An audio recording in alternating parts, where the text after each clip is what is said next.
হযরত ইব্রাহিম আলাইহিস সালাতু ওয়াস সালাম দীর্ঘ লম্বা সময় তার কোনো সন্তান হয় না। বৃদ্ধকালে তিনি উপনীত হলেন।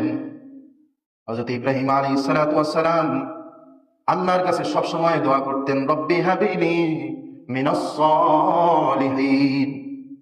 ও মালিক, আপনি আমাকে একটা নেককার সন্তান দান করেন। হযরত ইব্রাহিম আলাইহিস সালাতু ওয়াস সালাম চোখের পানি ছেড়ে জিন্দেগি ভর আল্লাহর কাছে দোয়া করেন, আয় আল্লাহ, আপনি আমাকে একটা নেক সন্তান দান করেন। দোয়া করতে করতে ইব্রাহিম আলাইহিস সালাতু ওয়াস সালাম বৃদ্ধ হয়ে গেলেন। বৃদ্ধ বয়সে আল্লাহ তাআলা ইব্রাহিমের প্রতি অনুগ্রহ করলেন।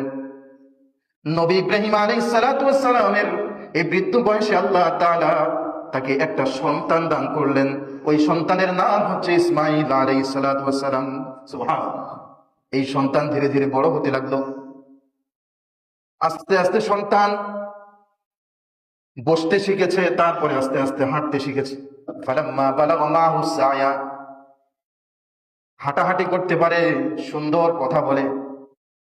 এই সন্তানের চেহারার দিকে তাকাইলে মনে হয় সন্তানের হাসি যেন বাবার হাসি, সন্তানের কান্নাই যেন বাবার কান্না, সন্তানের মনের কষ্টই যেন বাবার মনের কষ্ট।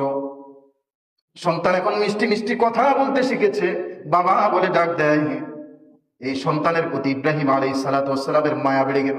এটা আল্লাহ তাআলা দিয়ে দেন। প্রতিটা বাবা এবং মায়ের এই সন্তানগুলোর প্রতি একটা মায়া থাকে, ভালোবাসা থাকে। সুন্দর সুন্দর কথা তার মুখে শুনতে চায়, এজন্য তাকে বিভিন্ন প্রশ্ন করে। মাঝে মাঝে এমন কিছু অবাক করে কথা বলে ছোট্ট বাচ্চা, পিতামাতা অবাক হয়ে যায়, নানা নানি দাদা দাদি দেখবেন অবাক হয়ে যায়, এমন কথা বলে। তাদের কথার মধ্যে আলাদা একটা মায়া জড়ানো থাকে। বাচ্চাটা এমন বয়সে উপনীত হয়েছে। এখন এই সন্তানের প্রতি ইব্রাহিম আলাইহিস সালাতু ওয়াস সালামের মায়া আকর্ষণ কত বেশি। এমন সময় আল্লাহ তাআলা ইব্রাহিম আলাইহিস সালাতু ওয়াস সালামকে স্বপ্ন দেখালেন, তোমার এই সন্তানটাকে কুরবানি করে দাও। ফালাম্মা বালাগা মাহু সায়া ক্বালা ইয়া বুনাইয়া ইন্নী আরা ফিল মানাম।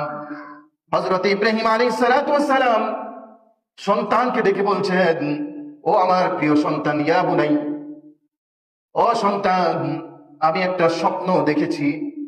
এই স্বপ্নটা এত মর্মান্তিক, এত কষ্টদায়ক স্বপ্ন, যেই স্বপ্নটা আমি তোমার সাথে শেয়ার করতে বড় কষ্ট হচ্ছে।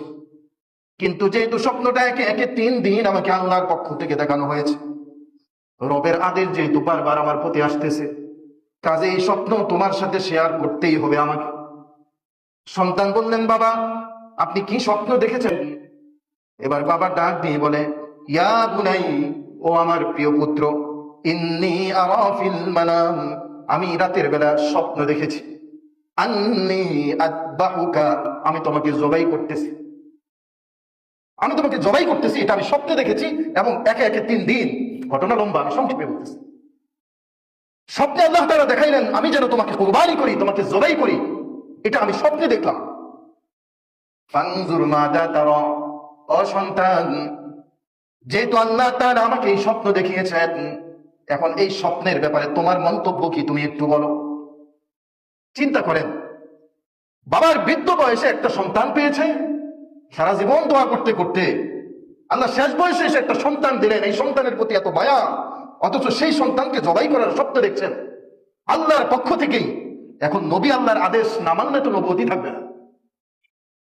এই জন্য নবী ইব্রাহিম আলাইহিস সালাতু ওয়াস সালাম তার সন্তানের সাথে শেয়ার করলেন। এবার সন্তান ডাক দিয়ে বলতেছেন, ক্বালা ইয়া আবাতি ফাআল মা তু'মার, ও আমার বাবা, আপনি আল্লাহর পক্ষ থেকে যে আদেশ পেয়েছেন, আল্লাহ আপনাকে যে নির্দেশ স্বপ্নের মাধ্যমে দিয়েছেন, মা তু'মার, আপনি সেটা কার্যকর করেন। সাতাজিদুনি ইনশাআল্লাহু মিনাস সাবিরিন, অবশ্যই আপনি আমাকে সবরকারীদের অন্তর্ভুক্ত হিসাবে পাবেন। সুবহানাল্লাহ। দেখেন, সন্তানও আল্লাহ তাআলার হুকুমের সামনে কতটা আনুগত্যশীল। বাবার এই স্বপ্ন তার সাথে শেয়ার করার সাথে সাথেই সন্তান বলছে, আল্লাহর এই আদেশ আপনি বাস্তবায়ন করেন, আমাকে সবরকারীদের অন্তর্ভুক্ত হিসাবে পাবেন। সুবহানাল্লাহ। হযরত ইব্রাহিম আলাইহিস সালাতু ওয়াস সালাম এবার যেহেতু আল্লাহর আদেশ, এটা বাস্তবায়নের জন্য পূর্ণ প্রস্তুতি গ্রহণ করলেন। ফালাম্মা আসলামা ওয়া তাল্লাহু লিল জাবিন, হযরত ইব্রাহিম আলাইহিস সালাতু ওয়াস সালাম সন্তানকে প্রস্তুত করালেন। এবার ইব্রাহিম আলাইহিস সালাতু ওয়াস সালাম ছুরি হাতে নিলেন। ছুরিটা যখন গর্দানের উপরে রেখেছে, ছুরিটা রাখার সাথে সাথে আল্লাহ তাআলার পক্ষ থেকে ডাক আসলো, ওয়ানা দাইনাহু আইয়া ইব্রাহিম قد صدقت الرؤيا إنا كذلك نجزي المحسنين। ও ইব্রাহিম, তোমরা আমার হুকুমের সামনে যেহেতু মাথা নত করেছো, আমার উদ্দেশ্য তোমার সন্তানকে তোমার কাছ থেকে কেড়ে নেওয়া নয়, তোমার সন্তানের প্রাণ কেড়ে নেওয়া, এটা আমার উদ্দেশ্য নয়। আমার উদ্দেশ্য ছিল, আমার পক্ষ থেকে আমি একটা পরীক্ষা তোমাকে দিলাম, দেখি তোমার সন্তানকে আমার সামনে কোরবানি করার জন্য তুমি প্রস্তুত আছো কিনা।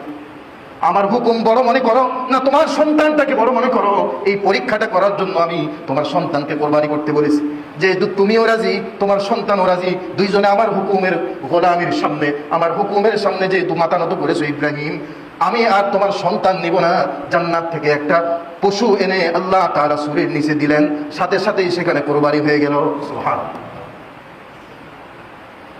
তাহলে আমি যে কথাটা বলতে চাচ্ছিলাম, ইব্রাহিম আলাইহিস সালাতু ওয়াস সালাম কোরবানি করবেন তার সন্তানকে, কিন্তু আল্লাহ এই সন্তানকে কোরবানি করার নির্দেশ দিয়েছেন মূলত পরীক্ষার জন্য। তাহলে বোঝা গেল কোরবানিটা হলো একটা পরীক্ষা। কোরবানিটা একটা পরীক্ষা, এটা পরীক্ষা।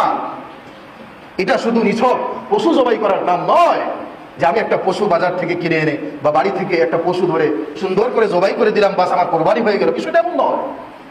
এজন্য আল্লাহ তাআলা আর এক আয়াতে বলেছেন, লা ইয়ানালাল্লাহু লুহুমুহা ওয়ালা দিমাউহা ওয়ালাকিন ইয়ানালুহুত তাকওয়া মিনকুম। তোমরা যে কোরবানি করেছো এর গোশত, চামড়া, কোনো কিছুই, রক্ত, কোনো কিছুই আমি আল্লাহ তাআলার কাছে পৌঁছায় না। ওয়ালাকিন ইয়ানালুহুত তাকওয়া মিনকুম, আমার কাছে পৌঁছায় তোমাদের তাকওয়া, তোমাদের অন্তরের অবস্থাটা। সুবহানাল্লাহ। আল্লাহ ইব্রাহিম আলাইহিস সালাতু ওয়াস সালামের সেই অন্তরের অবস্থা দেখেছেন, ইসমাঈল আলাইহিস সালামের অন্তরের অবস্থা দেখেছেন, তারা পরীক্ষায় পাশ করেছে। সুবহানাল্লাহ।